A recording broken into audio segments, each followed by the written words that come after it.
Yo, what's going on, dudes and dudettes? This is my 1965 Mustang, and damn, has a lot changed since the last time I made a video. So go ahead and grab yourself a bowl of popcorn and hang tight, because a lot's changed and I'm gonna go through everything that I've done and what needs to be done.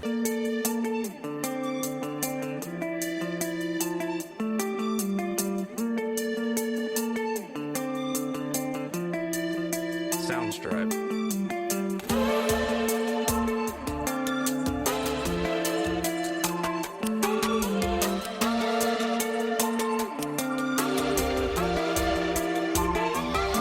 Alright, brief update from the last video. Last video I mentioned I was going to bring this car to a buddy's shop of mine and have them do not only the floor pan, but also the firewall. Well, all of that had changed. I ended up picking myself up a nice little Lincoln and doing the floor pans myself. It was a really cool learning experience for me. Had never done anything like this before. And, you know, believe it or not, we ended up, you know, doing the floor pan and the firewall. And if I may say so, I think I did a pretty excellent job doing it. So I'm going to go ahead and show you guys the new floor pan in this thing and all the other work that we've done. Alright, so let's hop into the floor pan and all the metal work that I ended up doing on this thing. So, probably looks a hell of a lot different from the last time you guys saw it. No more giant gaping holes everywhere. Did this side and, well, that side. And I'm very happy with how it came out. See if I can get a good angle underneath. Especially for those of you that watched the prior video. Look at that. It's all new metal. On both sides. Alright, and look at this side. Check this out. All new metal, all new firewall. See, you could probably see where I ended up grinding stuff down, but that much of the firewall is all new. All the way up here to the transmission tunnel. I'm going to get underneath there. Show you all the work underneath. Look at that. All new. All the way down. And we'll talk more about the suspension setup here in a minute, because I'm sure you're curious about that. Alright, let's hop into this engine bay. So if you kept up with the last video, you know that we did a Mustang 2 conversion and I needed to weld a new one of these in. So as you can see, I went ahead, welded a brand new one in. I ended up getting it on CJ Pony Parts. It was fairly simple. You know, take the old one out, put the new one in. But however, the shock tower delete panels are actually not rods and customs like the Mustang 2 kit you see here in front of you. These are Detroit Speeds shock tower delete panels. They're a bit pricier, but I think they're a lot different from what you traditionally see with these Mustang 2 conversions. This Monte Carlo bar, which I get a ton of questions about it here on Instagram, was actually made from a friend of mine, Brave Cheese, on Instagram. The guy that's been kind of mentoring me through this whole project. So I ended up modifying these brackets to make them work with my application. Turned out great. I think it really, you know, complements everything that's going on here in this engine bay. Now to talk about the motor itself, these are AFR's 185cc cylinder heads. They are the Renegade series, along with AFR's port match CNC intake manifold. And for on the top, we have a Holley Sniper. This is the one for the boost applications. Obviously it works for the NA stuff too, but I decided to go and spend a little extra money just in case we ever do decide to throw some boost at this bad boy. Alright, and since we're in the engine bay, we might as well talk about the brakes. If also, referring back to that last update video, I had to go ahead and redo all the brake lines in this car, and I tried my best to just kind of tuck everything away off of the proportionate valve down through the firewall. I ran it across from the firewall. And you can kind of see it there, barely hidden. I'm going to go inside here of the wheel well so you can kind of see how I routed this. Got it tucked in with a clip to a flexible brake line coming in through the firewall here. We did go ahead and went with the 6-piston. I believe these are 13-inch rotors. And for the back, come on over here, we got a 4-piston, same thing, 13-inch rotor. And well, hey, since we're back here, I guess we might as well start talking about the rear suspension, since this is something completely new that I haven't talked about yet on the channel. So I'm going to get under there and show you guys exactly what this setup is. Alright, so underneath here, this is a TCI 3-link torque arm style suspension kit. Obviously it's got the coilovers and a big Ford Curry 9-inch. And here's a better shot of the torque arm that runs all the way to chassis cross member, which if you look on the front frame rails, there's these boxes that box in the frame rail that connect it all the way to where the leaf springs were originally bolted to, which give you these trailing arms that connect to the 9-inch. You can check out all my brake line stuff I did. I even got your own little drive shaft loop. Ain't that sick? On both sides.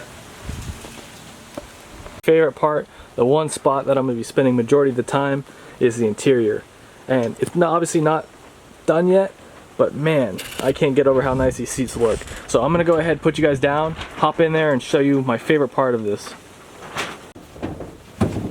Alright. Cool. And boom, we're inside the car. I'm going to talk a little bit about the steering wheel setup and everything I did to make this work, and then I'm going to go ahead and get underneath the dash and actually show you what makes this column so different and so special and what I'm most excited about. So first off, cool little steering wheel. It's got the Ford Performance Sparco NRG quick release, same with the NRG hub. If you have any questions on how I made this work, because I noticed there aren't much information online about this, and I'm sure there's a lot of you guys that have, you know, whether you're daily drivers, your autocross cars, race cars, whatever it is, that probably want to know how to make this work. So I'm gonna slap this back on there, straighten it out. Another really cool feature about what makes this column so cool is it's actually a tilt.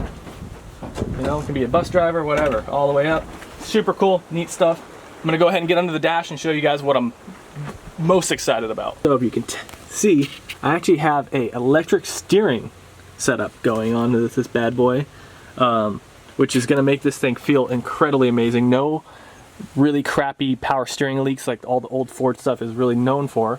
And since we're under here, I got my clutch pedals figured out, got the brake pedal, you know, kind of figured out, dangling in there, but it works. And obviously the gas isn't hooked up yet, but got that all set up for the hydraulic clutch. It's pretty sweet how this thing moves and works. Can't wait to bleed the slave for that. Cool little slave cylinder kit with obviously the hydraulic clutch with a slave cylinder hooked up to the clutch fork right over there. I can go more in depth on a video on how I did that if you guys want. Just drop it in the comments, because I guess a lot of people don't know you can do that. These old Mustangs. Alright guys, so let's talk about another fun thing, the transmission. Cobra Spec T5 brass synchros. I know I had mentioned prior that I was going to do a T56 Magnum tunnel. Totally scrapped that idea. I still do have the tunnel, so if I ever decide to go bigger power, I can, but this transmission should be get up to 500 horsepower. The motor should be making 500 crank, so I don't see anything wrong with it. And like I said, it's got all the fancy, you know, transmission parts, and it should be perfect. I mean, this thing shifts so smooth. It is sweet. I cannot wait to hit the streets with this thing. It's going to be an absolute blast. But since we're still inside the car, let's talk about all the other things inside that need to be done and what are in the process of being done. There's still a lot that needs to be done. The obvious, still got to do carpet. I already got the carpet. I just need to decide if I want to sound deaden the car or not yet.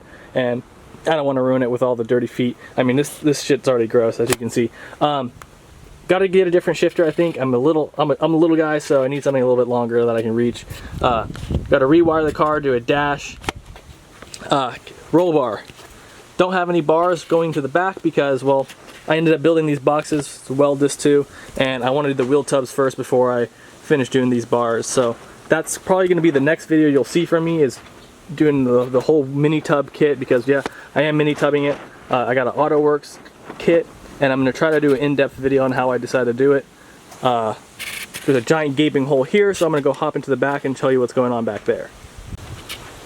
Alright, boom, look at that. Decided to ditch the factory fuel tank. We're going to a fuel cell, full AN line fuel system, which I'm going to show you here briefly in a moment. Alright, and this is our massive 22-gallon fuel cell that I was talking about. I have to pull this old filler neck out and replace it with this new one that's compatible over here with our dual fill pumps that we're going to be running in this beast. All brand new stuff. Haven't really messed with it. I know what I got to do. I just haven't had the time because, like I said, I got to go ahead and do those wheel tubs first, along with all the hosing, and I got my fittings somewhere around here in this mess. But I'm going to go ahead and show you also what needs to be done. In here, I have to fab up a radiator support so I can fit the radiator setup on this thing, because it is a aftermarket radiator. It's a lot bigger than what would probably fit in a factory car. So I'm going to go ahead and pull that radiator out, show you guys what we're working with, and this is that dual fan setup that I was talking about here for this car. The only issue is I had to cut the radiator core support out. Well, I didn't have to, but I wanted to make one that was removable like my buddy James's car. So the challenge is now to make a core support that goes across from here to here that can hold this big radiator. So I'm gonna go ahead and mock this thing up in place for you so you can kind of get a visual of what I'm talking about. Look at this bad boy.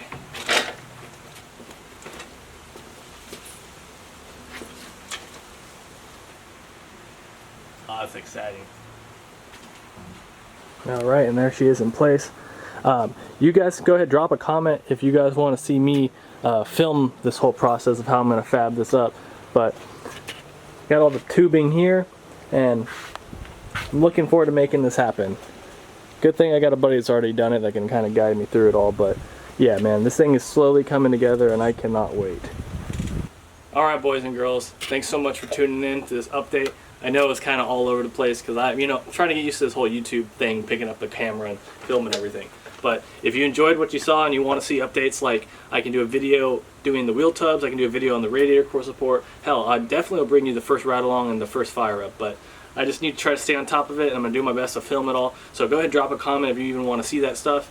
And go ahead and drop a like, because for such a small channel like me, it does such a big thing, making the video hit the algorithm and all that crap. I'm sure you hear it all the time. But if you want to see more videos like this and just more updates on this, dropping a like really motivates me to do it. And hell, drop a comment, and if you came from Instagram, drop your @ name and say what's up so I can know who's actually clicking on this stuff and watching it. Because, believe it or not, it takes a little bit of time to, film all this, edit it, and not feel like an idiot on a camera. So with all that being said, it's Our Doomsday or Parker, whatever you know me by on Instagram. And